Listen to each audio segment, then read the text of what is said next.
it's really cool to like walk downtown every day and know that like I'm working in that big building right there. And not just that, but the building I'm in is making life-changing and life-saving technology.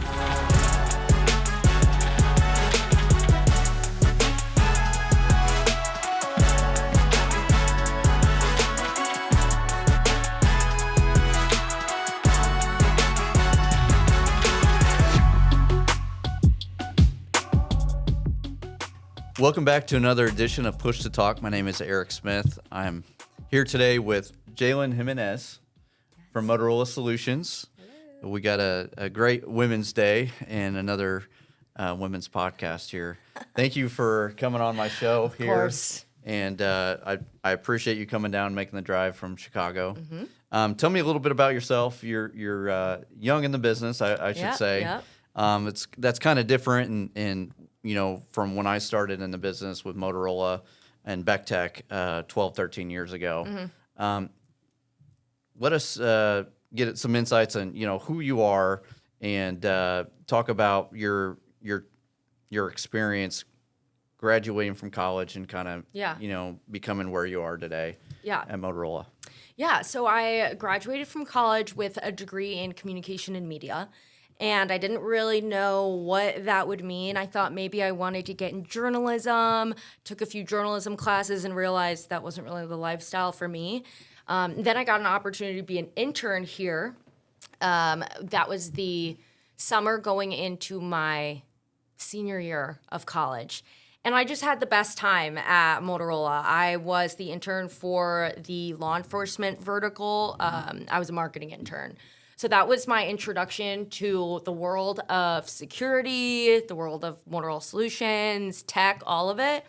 And I was immediately intrigued. It was, I want to say 2020 or yes, it would have been 2020. So there was a lot happening in the law enforcement world. And there was a lot of conversation about how the public could be more involved in kind of safeguarding our own communities. And that was really intriguing for me. Yeah. So I automatically knew that there was something for me at this company, and I was able to stay after I graduated. I got a job on the commercial side. So then I got to see the other side of the business. And that's where I got to contribute to kind of building up the marketing end of Safety Reimagined, which was brand new at that point. So I had a few verticals under me that I was in charge of kind of developing the marketing strategy for, figuring out different use cases that we were going to show to our customers to really help them understand the story of Safety Reimagined.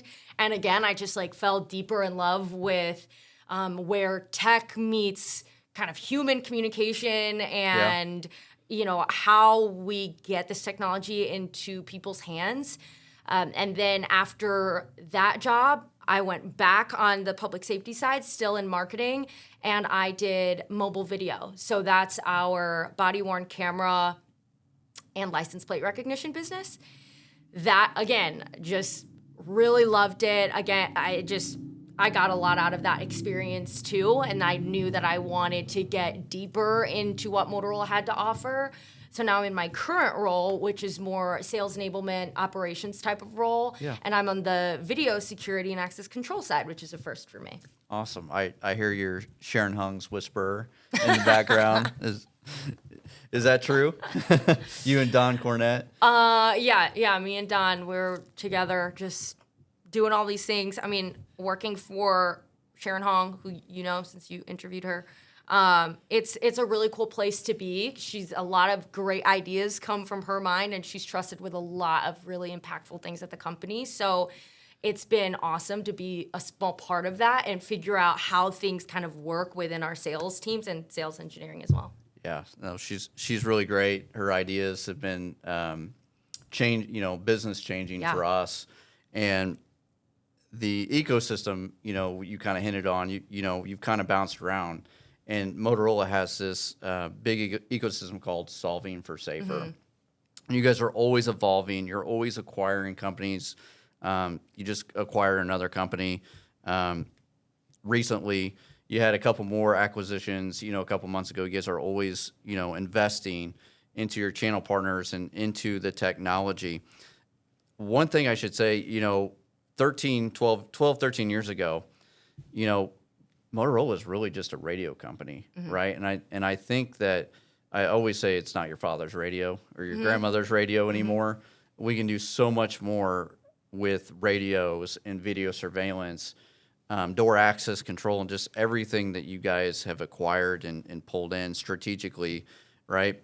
And I think, you know, you're a young lady and you're a woman at Motorola, right? Motorola's tried to get younger, and, you know, they moved their headquarters from Schaumburg down to downtown Chicago. How does it feel to be, you know, you're in a good spot with Motorola. How does it feel to be a young woman working at Motorola today? Yeah. I mean, it feels great. Yeah. I love it. I mean, for me, working at Motorola, I mean, okay, if we're looking at it from the lens of me being a young woman, for me, it's really special to work at a tech company in general, as women are typically underrepresented in STEM fields. So the T is for tech. And even though my avenue in tech has been through marketing and kind of the sales support realm, I do still feel really entrenched in the STEM world. And for me, as like a first generation Latina, like Puerto Rican young woman in Chicago, it's really cool to like walk downtown every day and know that like I'm working in that big building right there. And not just that, but the building I'm in is making life-changing and life-saving technology. So it's a really special experience for me to work here. Yeah, I have a young daughter, and she loves math. She loves science. She's very good at it, and you know, and I want her to be, you know, maybe a Motorola someday, or maybe another tech company like a Google or whatever. Yes. I think it's very encouraging to see, you know, you think of 20, 30, 40 years ago, I'm sure that the Motorola business was predominantly male. Yeah. And now, you know, it's come full circle. We have a lot of women that are working in technology and alongside of us and really making great strides in our field. Yeah. So I think that's awesome. You have kind of a karate background. You're very competitive, I hear, right? And so tell me how karate's kind of prepared you for, you know, you're in this business analyst operations mode here, you know, at Motorola. How has that prepared you for Motorola land? Yeah, I think that something that has really influenced me about karate and then going into the corporate world is karate is usually an individual sport, but you practice together as a team. Right. And then when you go out there, it's just you on the mat and you're representing yourself and you're fighting your opponent and you're trying to come out, you know, the champion. Yeah. And in a way, I see a lot of that in what our sellers do. So being in sales enablement, I can really relate to what they have to go do. When they're kind of in the house or, you know, in the dojo, they are working with operations to figure out like kind of that side of what the business is looking like, making sure they understand the ins and outs of what their job is and what they're here to do. They have to figure out what resources are best for them to learn and best for the customers to understand, because it's not easy to understand technology in general, but especially, you know, security technology like ours. It's very vast. But then when they go out and talk to our customers, sometimes it's just them and it's just on them or, you know, their small group to really tell that story and get the job done and make community safer. So I always kind of use that perspective to help me in what I do, which is make their job easier.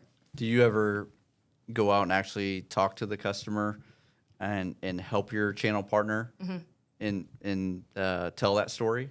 Yeah, so I have most of my experience dealing with customers is when or partners as well, is at our trade shows. So I've been lucky enough to lead, you know, small road shows, and I've been lucky enough to be lead on some of our largest national shows like APCO, which is a big public safety show. Yeah. And there I get to talk to partners and customers, get to give technology demos and really, you know, answer the questions that they're coming and literally asking me to my face, Right. this is the problem I'm having, and this is the technology that I'm thinking of. Can you really tell me if this is what I'm looking for?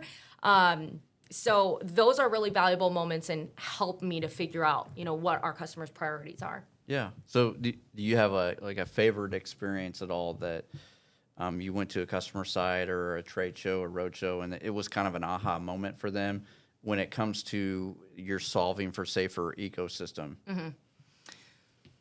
I have a couple of experiences. When I was doing more commercial-based trade shows, I really enjoyed the healthcare vertical.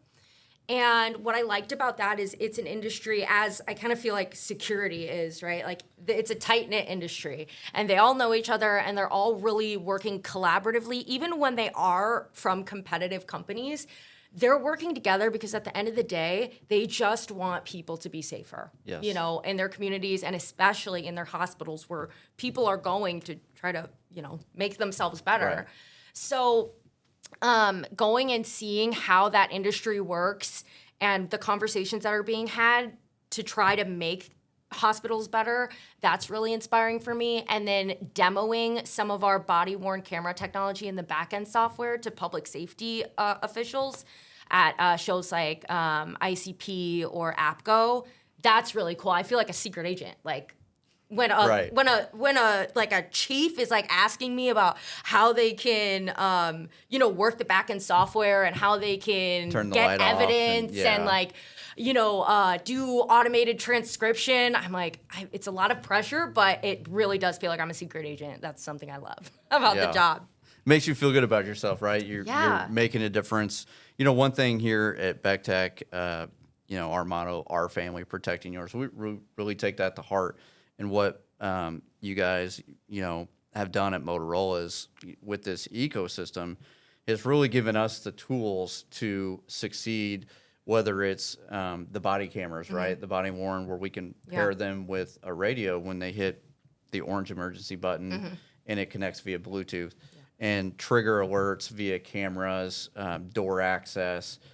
And we really appreciate that because we struggled really early on in the video and door access market of trying to make things mix and match together and work. So we really appreciate that. What is, where do you think Motorola is heading with the ecosystem? I've heard a little bit today from Sharon. And, what are your thoughts about the ecosystem and how it helps our customers out? What's your favorite part about it too? Okay. Well, my favorite part about it is how it's so real and so aspirational at the same time. So there are things that exist today that our customers can do and are using. There are customers that I think, like Sharon said, they have bits and pieces of the ecosystem that there's still so much potential for them to connect it all.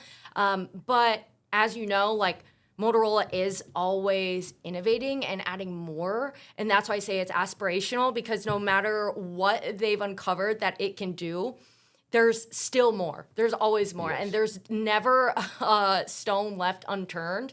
Like right now, we're seeing a lot more being done with like AI and things like that. So I personally can't say exactly where we're going. I mean, I don't know for sure. But what excites me is just knowing that we're already on the cutting edge of what exists. So what's next? What are we going to discover or even invent? I mean, we have people here who like are literally inventing things, which again, is just cool. Yeah. No, that's awesome. You guys have been around 100 plus years. Me and Britt usually talk about a safety roadmap with our customers. I feel like, your Motorola is always looking ahead, having that proactive approach, right? And always trying to have, all right, what's on the roadmap ahead? And we try to, I don't want to say preach to our customers, but we talk about that, right? And we try to look at 3 to 5 years out.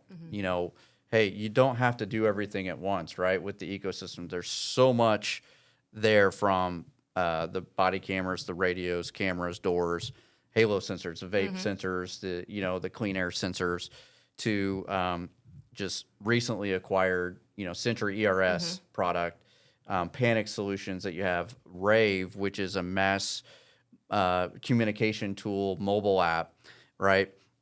And so we're always looking at that 3 to 5 years and trying to have a proactive approach to safety and security. There's so much out there. How do you think Motorola is staying ahead of the curve? I've heard, definitely there's competition, right? Yeah. You're karate, I played soccer. We always want to compete. We always want to win. How do you feel like Motorola is trying to stay ahead of the competition always? Yeah. Do you feel like they are always innovating? Yeah, I definitely feel like they're always innovating. I think a lot. I think something that I admire about Motorola and that I've seen through my roles is that we're not afraid to tell a story before people are necessarily ready for that story. And something that I think of is, again, body-worn cameras more in the retail space. Yeah. It's something that is really common overseas. I've always worked on North America, so I look at that and think about how we are here, where maybe seeing like someone at the checkout line with a body camera would be kind of strange. But for years now, we've been telling that story to our North American customers and really putting them in the mindset of like, okay, maybe you're not going to do this right now, or maybe this seems strange, but think about the problems it could solve. That's what I really admire. We're never waiting for something to already be established to tell that story and have our customers imagine what it would be like to be that much safer. Yeah, and I think that's true on, from my side is it is a story. We have tons of them. We work with a lot of our school districts here.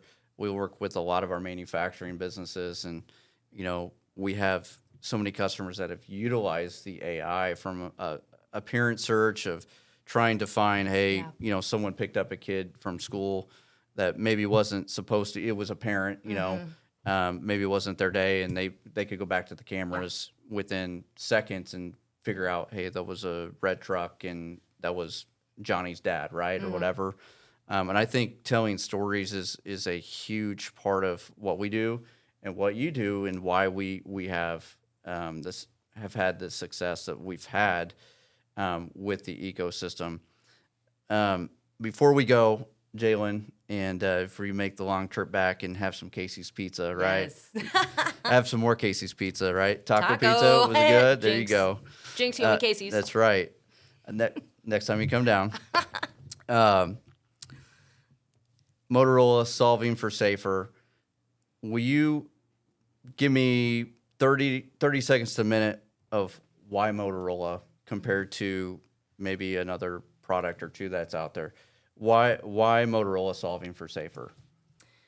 Yeah, I would say that the key for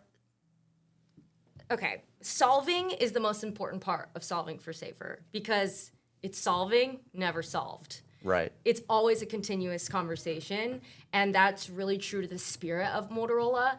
It's funny because earlier you're like, well, Motorola's always trying to stay young, but in my eyes, I look at it as an over 95-year company that has always been young, because even in the beginning, they were inventing things that didn't exist before. Right. One of my favorite facts about Motorola is that it comes from moto, like the car, and Victrola, like the music thing. Yeah. You know what I mean? That plays Yep. music. So to think of like, wow, we're doing new things right now. And we come from a day and age where the brand new thing on the block was to make a pun about a Victrola. Like, you know what I mean? Yeah. It's just always been cutting edge. So for over 90-something years later, for us to come up with a new brand promise solving for safer, I think just speaks to the truth of that. So that's kind of my favorite part. And then, did I miss anything else in that question? No. Fresh, young, vibrant, energetic. Jaylyn, thank you so much for coming down here today, spending some time with us. Of course. Another episode of Push the Talk in the books. I'm Eric Smith. We'll see you next time. Thank you.